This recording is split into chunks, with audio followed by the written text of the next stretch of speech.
الأهلي والمصري. الأهلي بدأ اللقاء بالشناوي في حراسة المرمى، قدامه 4-3-3. رامي ربيعة ومحمد عبد المنعم قلبين دفاع، على اليمين محمد هاني وعلى الشمال علي معلول. قدامهم لاعب ارتكاز كوكا، على يمينه ديانج وعلى شماله إمام عاشور. قدامهم اتنين، على اليمين بيرستاو، على الشمال رضا سليم، تحت مهاجم صريح موديست. شوط أول مفيهوش كلام كتير. الأهلي بادئ ضغط عالي منظم من أول الماتش. طبعا ده كان على فترات، بعد كده طبعا على فترات تانية بقى بيقابل من نص ملعبه.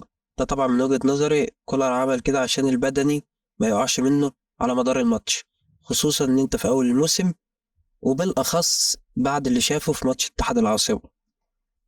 في الشوط التاني واستكمالا للشوط الاول استمر الاهلي والكرة مش معاه في انه يقابل بضغط عالي منظم مع التزام كل لاعب بالمان بتاعه، او انه يقابل من نص ملعبه مع حرية اكتر لامام عاشور عشان التحولات.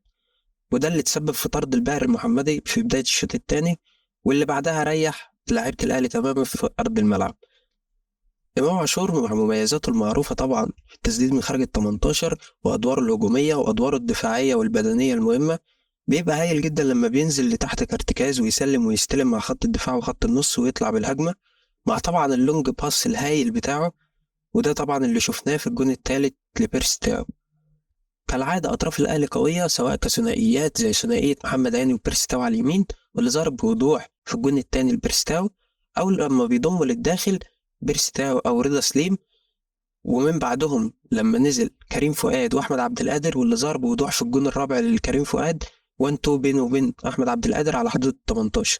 تغييرات الأهلي كلها طبعا جت مركز بمركز، سواء مروان عطية مكان كوكا، أو قفشة مكان إمام عاشور، أو كريم فؤاد مكان بيرستاو، أو أحمد عبد القادر مكان رضا سليم، أو طاهر مكان موديست طبعا لعدم وجود كهربا أو صلاح محسن.